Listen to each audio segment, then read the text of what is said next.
Ben ritrovati gentili amici e amiche alla visione all'ascolto per quanto riguarda l'informazione su friulitv.net, gli aggiornamenti di cronaca dal Friuli Venezia Giulia. Dunque partiamo subito con le notizie. La SORES, struttura operativa regionale emergenza sanitaria del Friuli Venezia Giulia, ha coordinato nella prima serata di ieri un intervento di soccorso a Cordenons intorno alle 19 in area boschiva.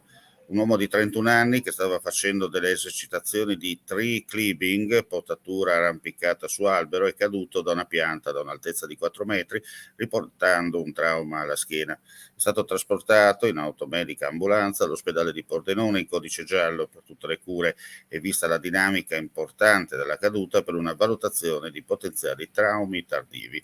Fortunatamente le sue condizioni non destano preoccupazioni.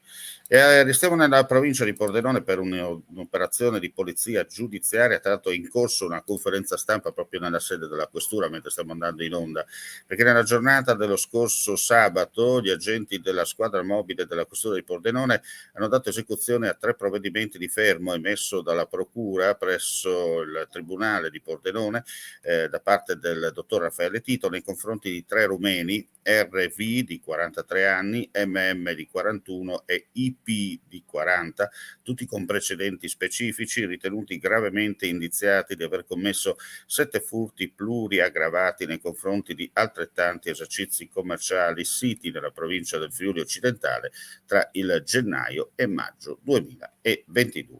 E adesso cambiamo argomento, ci trasferiamo a Udine per quanto riguarda i lavori, perché dovrebbero riprendere domani in mattinata, riprendere domani in mattinata la circolazione regolare a Udine nel tratto di via Butrio tra l'entrata da Viale Trieste e il passaggio a livello della ferrovia per Tarvisio, chiuso da ieri causa una perdita alla condotta dell'acqua potabile.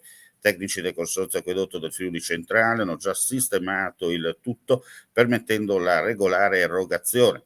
Nel frattempo il tratto stradale interessato è stato fresato da una macchina operatrice in attesa della successiva asfaltatura. Come detto, per domani dovrebbe essere tutto regolare. Con questa notizia chiudiamo qui questa edizione flash. Ulteriori news come sempre sul nostro sito friulitv.net. Grazie per la visione e l'ascolto e non resta che augurare a tutti voi un buon proseguimento di giornata. Vuoi assaggiare una birra dove al suo interno scopri la specialità tipica friulana? Lumi Beer, il prodotto ricavato in 20 ettari di terreno coltivato orzodistico, biodiversità, performance ambientale. Lumi Beer nelle sue 5 versioni disponibili, 4 per consumo veloce e dissetante e la versione Magnum per intenditori. Lumi Beer si abbina a qualsiasi palato. Lumi Beer è un prodotto esclusivo Azienda Agricola Pancera, il buon seme, i buoni frutti.